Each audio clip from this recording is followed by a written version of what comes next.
ಪ್ರತಿಪಕ್ಷಗಳ ಗದ್ದಲದ ಮಧ್ಯೆ ಕೇಂದ್ರ ಸರ್ಕಾರ ಜಾರಿಗೆ ತಂದಿರೋ ವಿಬಿಜಿ ರಾಮ್ಜಿ ಕಾಯ್ದೆ ವಿರುದ್ಧ ಸಿಎಂ ಸಿದ್ದರಾಮಯ್ಯ ಅವರು ವಿಧಾನಸಭೆಯಲ್ಲಿ ನಿರ್ಣಯ ಮಂಡಿಸಿದರು.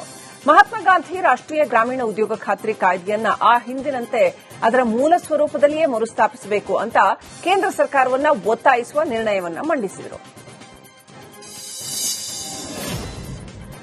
ಜಿರಾಮ್ಜಿ ವಿರುದ್ಧದ ಖಂಡನ ನಿರ್ಣಯದ ಪ್ರತಿಯನ್ನ ಹರಿದು ವಿಪಕ್ಷ ನಾಯಕ ಆರ್ ಅಶೋಕ್ ಆಕ್ರೋಶ ಹೊರಹಾಕಿದ್ರು. ವಿಬಿಜಿ ರಾಮ್ಜಿ ಯೋಜನೆಯನ್ನ ನಾವು ಬೆಂಬಲಿಸುತ್ತೇವೆ, ಸರ್ಕಾರದ ಖಂಡನ ನಿರ್ಣಯವನ್ನ ವಿರೋಧಿಸುತ್ತೇವೆ ಅಂತ ಕಿಡಿಕಾರಿದ್ರು.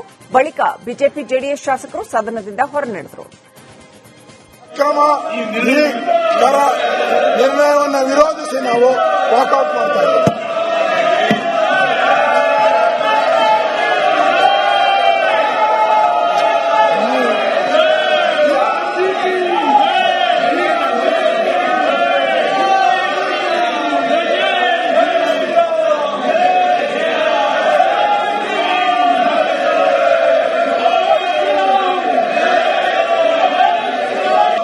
ಅಕ್ರಮ ನಿರ್ಣಯವನ್ನು ವಿರೋಧಿಸಿ ನಾವು ವಾಕೌಟ್ ಮಾಡ್ತಾ ಇದ್ದೇವೆ.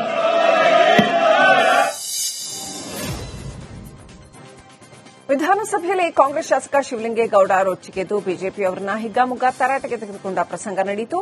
ನನ್ನನ್ನು ವೈಯಕ್ತಿಕವಾಗಿ ಟಾರ್ಗೆಟ್ ಮಾಡಲಾಗಿದೆ ಅಂತ ಆಕ್ರೋಶಗೊಂಡ ಶಿವಲಿಂಗೇಗೌಡ ಬಿಜೆಪಿ ಸದಸ್ಯ ಶರಣು ಸಲ್ಗಾರ್ ಸೇರಿದಂತೆ ಇತರರ ವಿರುದ್ಧ ರೊಚ್ಚಿಗೆದ್ರು.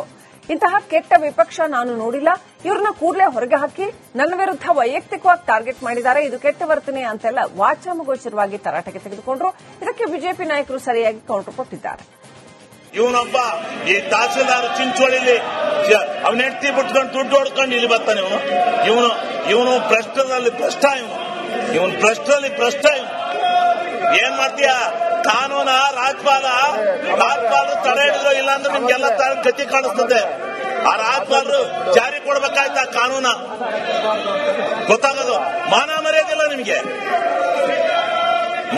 ಮಾನ ಮರ್ಯಾದೆ ಸಿಗ್ಗು ಸಿವಾಸು ಏನೂ ಇಲ್ಲ ಈ ಬಿಜೆಪಿಯವರಿಗೆ. ಮಾನ್ಯ ಅಧ್ಯಕ್ಷರೇ, ನಿಮಗೆ ಶಿವಲಿಂಗೇಗೌಡರಿಗೆ ಮರ್ಯಾದೆ ಐತೆ? ಯಾವನ ಒಬ್ಬನ ಇಂಡಿವಿಜುವಲ್ ಆಗಿ ಟಾರ್ಗೆಟ್ ಮಾಡ್ತಿರಲ್ಲ, ನಿಮ್ಗೇನು ಏನು ಯಾವನ್ರಿ ನಿಮ್ಮನ್ನೆಲ್ಲ ನಾಯಕತ್ವ ಅಂತನು? ವಿರೋಧ ಪಕ್ಷ ಲಾಯಕ ನೀವು? ವಿರೋಧ ಪಕ್ಷಕ್ಕೆ ಲಾಯಕಿದ್ದೀರ ನೀವು? ನೀನ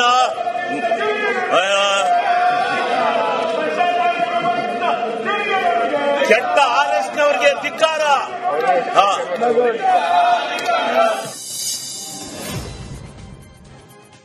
ಸದ್ದು ಗದ್ದಲದ ನಡುವೆ ವಿಶೇಷ ಜಂಟಿ ಅಧಿವೇಶನ ಅಂತೂ ಇಂತೂ ಮುಗಿದಿದೆ. ಅಬಕಾರಿ ಹಗರಣದ ವಿಚಾರವಾಗಿ ತಡವಾಗಿ ಎಚ್ಚೆತ್ತ ವಿಪಕ್ಷಗಳು ಕೊನೆಯ 2 ದಿನ ಇರುವಂತ ಸಚಿವರ ರಾಜೀನಾಮೆಗೆ ಪಟ್ಟು ಹಿಡಿದಿದ್ದಾವೆ. ಆದರೆ ಅಹೋರಾತ್ರಿ ಧರಣಿ ಮಾಡಿದರೂ ಕೂಡ ವಿಪಕ್ಷಗಳ ಹೋರಾಟ ವಿಫಲವಾಗಿದ್ದು, ಕಾಂಗ್ರೆಸ್ ಪಾಳೆಯ ಬಲವಾಗಿ ಸಚಿವರ ಬೆನ್ನಿಗೆ ನಿಂತಿರೋದ್ರಿಂದ ರಾಜೀನಾಮೆ ಕೊಡೋದಕ್ಕೆ ಸಚಿವ ಆರ್ ಬಿ ತಿಮ್ಮಾಪುರ್ ಹಿಂದೇಟು ಹಾಕಿದ್ದಾರೆ. ವಿಪಕ್ಷಗಳ ಒತ್ತಡಕ್ಕೆ ಮಣಿಯದೆ ಸರ್ಕಾರ ಮೊಂಡುತನ ಪ್ರದರ್ಶನಕ್ಕೆ ಮುಂದಾಗಿದ್ದು, ದೋಸ್ತಿ ಪಡಿಯನ್ನ ಮತ್ತಷ್ಟು ಕೆರಳಿಸಿದೆ.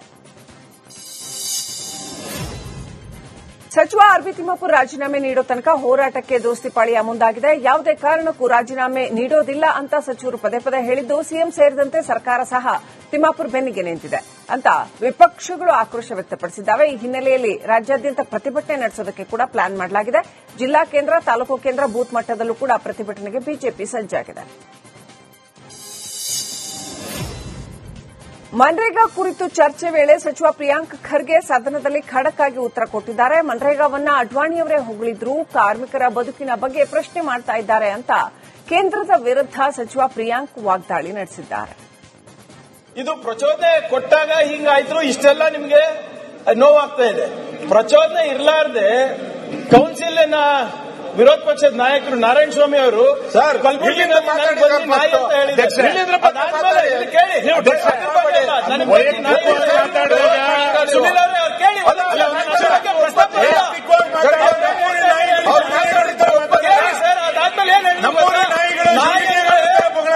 ನಾಯಿ ಅಂದ್ರೆ ಅದೇನು ಅನ್ಯತಾ ಅಲ್ಲ, ನಾಯಿಯೇ ನಾರಾಯಣ, ನನ್ನ ಹೆಸರು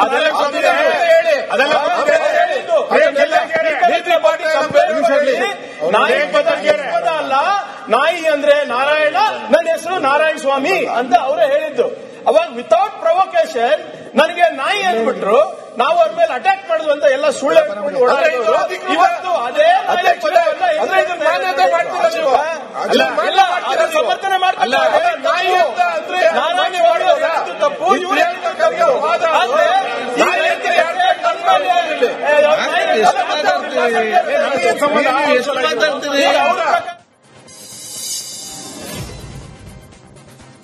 ನಸೀರ್ ಅಹಮದ್ ಅವರಿಗೆ ಪಾಕಿಸ್ತಾನದ ನಾಲ್ಗೆ ಅಂತ ಹೇಳಿದಂತಹ ಸಿಟಿ ರವಿ ಅವರನ್ನ ಪರಿಷತ್ನಿಂದ ಒಂದು ದಿನದ ಮಟ್ಟಿಗೆ ಅಮಾನತು ಮಾಡಲಾಗಿತ್ತು. ಅಮಾನತು ಮಾಡಿ ಸಭಾಪತಿ ಬಸವರಾಜ ಹೊರಟ್ಟಿ ಆದೇಶ ಹೊರಡಿಸಿದ್ರು.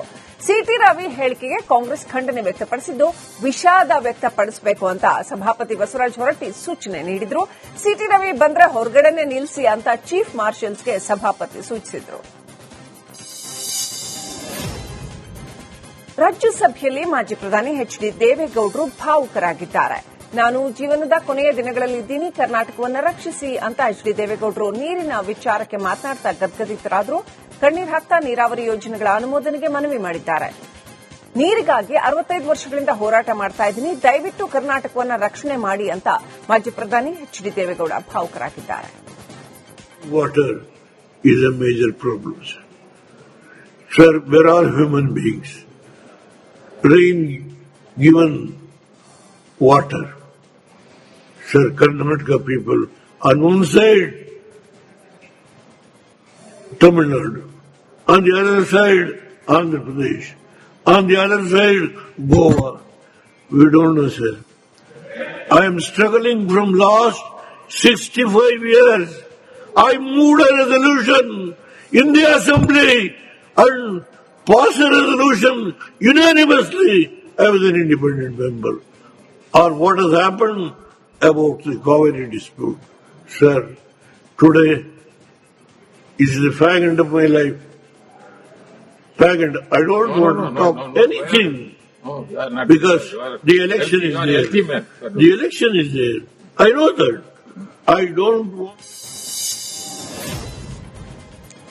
2028ರ ಚುನಾವಣೆಗೆ ಸದ್ದಿಲ್ಲದೆ ಜೆಡಿಎಸ್ ಭರ್ಜರಿಯಾಗಿ ತಯಾರಿ ನಡೆಸ್ತಾ ಇದೆ. ಹಾಸನದಲ್ಲಿ ಬೃಹತ್ ಸಮಾವೇಶ ಸಕ್ಸಸ್ ಬಳಿಕ ಮತ್ತಷ್ಟು ಸಮಾವೇಶಗಳಿಗೆ ಜೆಡಿಎಸ್ ಪ್ಲಾನ್ ಮಾಡಿಕೊಂಡಿದೆ. ಉತ್ತರ ಕರ್ನಾಟಕ ರಾಜ್ಯ ರಾಜಧಾನಿಯಲ್ಲಿ ಬೃಹತ್ ಸಮಾವೇಶಗಳಿಗೆ ಸದ್ದಿಲ್ಲದೆ ತಯಾರಿ ನಡೆಸ್ತಾ ಇದೆ. ಹಳೆ ಮೈಸೂರು ಜೊತೆಗೆ ಉತ್ತರ ಕರ್ನಾಟಕದ ಮೇಲೆ ಕೂಡ ದಳಪತಿಗಳ ಕಣ್ಣಿದ್ದು ಭರ್ಜರಿಯಾಗಿ ಪ್ರಚಾರ ನಡೆಸೋದಕ್ಕೆ ಪ್ಲಾನ್ ಮಾಡಿಕೊಳ್ಳಲಾಗಿದೆ. ಫೆಬ್ರವರಿ 27ರಂದು ಬಿಜಾಪುರದಲ್ಲಿ, ಮಾರ್ಚ್ 7ರಂದು ಬೆಂಗಳೂರಿನಲ್ಲಿ ಸಮಾವೇಶಗಳಿಗೆ ನಿರ್ಧಾರ ಮಾಡಲಾಗಿದೆ. ಸಚಿವ ಆರ್ಬಿ ತಿಮ್ಮಾಪುರ ಬೆಂಬಲಿಸಿ ದಲಿತ ಸಂಘಟನೆಗಳು ಪ್ರತಿಭಟನೆ ನಡೆಸಿದ್ದಾವೆ. ಬಾಗಲಕೋಟೆ ಜಿಲ್ಲೆ ಮುಧೋಳ ನಗರದಲ್ಲಿ ಧರಣಿ ನಡೆಸಿದ ಕಾರ್ಯಕರ್ತರು ಬಿಜೆಪಿ ವಿರುದ್ಧ ಘೋಷಣೆ ಕೂಗಿದ್ದಾರೆ. ದಲಿತ ನಾಯಕನನ್ನ ಹತ್ತಿಕ್ಕುವ ಕೆಲಸ ನಡೀತಾ ಇದೆ ಅಂತ ಕಿಡಿಕಾರಿದ್ದಾರೆ. ಯಾವುದೇ ಕಾರಣಕ್ಕೂ ತಿಮ್ಮಾಪುರ ರಾಜೀನಾಮೆ ನೀಡಬಾರದು ಅಂತ ಒತ್ತಾಯಿಸಿದ್ದಾರೆ. ತಿಮ್ಮಾಪುರ ಸಾಹೇಬ್ರಿಗೆ, ಆರ್ಬಿ ತಿಮ್ಮಾಪುರ ಸಾಹೇಬ್ರಿಗೆ, ಆರ್ಬಿ ತಿಮ್ಮಾಪುರ ಸಾಹೇಬ್ರಿಗೆ, ಆರ್ಬಿ ತಿಮ್ಮಾಪುರ ಸಾಹೇಬ್ರಿಗೆ, ಆರ್ಬಿ ತಿಮ್ಮಾಪುರ ಸಾಹೇಬ್ರಿಗೆ. ಇವತ್ತು ಕೆಲವು ದಿನಗಳಿಂದ ನಮ್ಮೆಲ್ಲರ ಅಚ್ಚುಮೆಚ್ಚಿನ ನಾಯಕರಾದಂತಹ ಸನ್ಮಾನ್ಯ ಶ್ರೀ ಆರ್ಬಿ ತಿಮ್ಮಾಪುರ ಸಾಹೇಬರ ಏನು ಈ ವಿರೋಧ ಪಕ್ಷದವರು ಕಾಂಗ್ರೆಸ್ ಪಾಳ್ಯದಲ್ಲಿ ನಾಯಕತ್ವ ಬದಲಾವಣೆ ಫೈಟ್ ಬೂದಿ ಮುಚ್ಚಿದ ಕೆಂಡದಂತಿದೆ. ಈ ಬೆನ್ನಲ್ಲೇ ಸಿಎಂ ಡಿಸಿಎಂನ ಕರೆದು ಹೈಕಮಾಂಡ್ ಮಾತುಕತೆ ನಡೆಸುವಂತಹ ಸಾಧ್ಯತೆ ಇದೆ ಅಂತ ಹೇಳಲಾಗ್ತಾ ಇದೆ. ಅದರ ನಡುವೆ ಸಿಎಂ ಸಿದ್ದರಾಮಯ್ಯ ರಾಜ್ಯ ಬಜೆಟ್ಗೆ ಸಿದ್ದತೆ ನಡೆಸ್ತಾ ಇದ್ದಾರೆ. ಇವತ್ತಿನಿಂದ ಸಿದ್ದರಾಮಯ್ಯ ನಿರಂತರವಾಗಿ ಬಜೆಟ್ ಮೀಟಿಂಗ್ ಶುರು ಮಾಡಲಿದ್ದಾರೆ. ಲೋಕಾಯುಕ್ತ ಅಧಿಕಾರಿಗಳಿಂದ KP Agrahara police inspector Govindaraju ಬಂಧನ ಪ್ರಕರಣಕ್ಕೆ ಬಿಗ್ ಟ್ವಿಸ್ಟ್ ಸಿಕ್ಕಿದೆ. ಗೋವಿಂದರಾಜು ಮತ್ತು ದೂರುದಾರನ ಆಡಿಯೋ ವೈರಲ್ ಆಗಿದ್ದು ಹಿರಿಯ ಪೊಲೀಸ್ ಅಧಿಕಾರಿಗಳಿಗೆ ಸಂಕಷ್ಟ ಎದುರಾಗಿದೆ. ಲಂಚ ಪಡೆಯೋದಕ್ಕೆ ಹಿರಿಯ ಅಧಿಕಾರಿಗಳ ಸಹಯೋಗ ಬೆಂಬಲ ಇದೆ ಅನ್ನುವಂಥ ಆರೋಪ ನಗರ ಪೊಲೀಸ್ ಆಯುಕ್ತರಿಗೆ ಈ ಕುರಿತಾಗಿ ಲಿಖಿತವಾಗಿ ದೂರು ನೀಡಲಾಗಿದೆ. ಗದಗ ಜಿಲ್ಲೆ ಕೇವಲ ಸಾಂಸ್ಕೃತಿಕ ಕೇಂದ್ರವಲ್ಲ, ಬ್ರಿಟಿಷರ ಕಾಲದಲ್ಲಿ ಚಿನ್ನದ ಗಣಿಗಾರಿಕೆಯ ಪ್ರಮುಖ ತಾಣವಾಗಿತ್ತು. ಕಪ್ಪತಗುಡ್ಡದಲ್ಲಿ ಇಂದಿಗೂ ಕೂಡ ಚಿನ್ನದ ನಿಕ್ಷೇಪಗಳ ಕುರುಹುಗಳು ಪತ್ತೆಯಾಗ್ತಾ ಇವೆ. ಹೀಗಾಗಿ ಬೆಟ್ಟದ ಮೇಲಿರುವ ಗುಹೆಗಳಿಗೆ ಬಾಗಿಲು ಹಾಕಿ ಅದಕ್ಕೆ ಗ್ರಾಮಸ್ಥರು ಬೀಗ ಹಾಕಿದ್ದಾರೆ. ಈ ಗುಹೆಯನ್ನ ಲಕ್ಕುಂಡಿ ಟಂಕಸಾಲೆಯಲ್ಲಿ ಚಿನ್ನದ ನಾಣ್ಯಗಳನ್ನ ಮಾಡೋದಕ್ಕೆ ಉಪಯೋಗ ಮಾಡ್ತಾ ಇದ್ರು. ಅನಂತರ ಬ್ರಿಟಿಷರು ಕೂಡ ಚಿನ್ನದ ಗಣಿಗಾರಿಕೆ ಮಾಡಿದ್ದಾರೆ ಅಂತ ಗ್ರಾಮಸ್ಥರು ಹೇಳಿದ್ದಾರೆ. ಹೌದ್ರಿ, ಇಷ್ಟು ಗೊತ್ತು ನಮ್ಗೆ. ಈಗಂತೂ ಇಲ್ಲಿ ಯಾರು ಬರೋದಿಲ್ಲ, ಯಾರು ಬರುದಿಲ್ರಿ. ಯಾರೋ ಮಾಹಿತಿ ಇದ್ದವರು ಅವು ದೀಪಗಳು ತಂದು ಆ ಟೈಪ್ ಅಲ್ಲಿ ಇಟ್ಟು ಹೊಡ್ಕೊಂಡು ಚೀಲದೊಳಗೆ ಹಾಕೊಂಡು ಮನೆಗೆ ಹೋಗಿ ರುಬ್ಬಿಯನ್ನ ತೆಗಿತಾರ ಅನ್ನೋದು ಮಾಹಿತಿ ರೀ. ಚಿನ್ನ ಹೆಂಗ ನೀರ್ ಹೊಡ ತೆಗಿತಿದ್ರು ಹೆಂಗ ಅಂತೇಳಿ ಅಂದ್ರೆ ಸರ ಈ ಕಲ್ಲುಗಳನ್ನ ಹೊಡ್ಕೊಂಡು ಇದನ್ನ ಪೌಡರ್ ಮಾಡಿ ನೀರಿನೊಳಗೆ ಹಾಕಿ ಅದನ್ನ ರುಬ್ಬಿ ಮತ್ತೆ ಅದೊಂದು ಕೆಮಿಕಲ್ಸ್ ಹಾಕಿ ಅದನ್ನ ತೆಗಿತಿದ್ರು. ಅಂದ್ರೆ ಇಲ್ಲಿ ಬಹಳಷ್ಟು ಚಿನ್ನ ಇತ್ತು. ಚಿನ್ನ ಇತ್ರಿ, ಬಹಳ ಚಿನ್ನ ಇತ್ರಿ. ಇದು ಕಂಪನಿ ಇವೆಲ್ಲ ಬಂದ್ ತಕೊಂಡ್ ಹೋಗಿದ್ದು ಹೌದ್ರಿ, ಇಷ್ಟು ಗೊತ್ತು ನಮ್ಗೆ.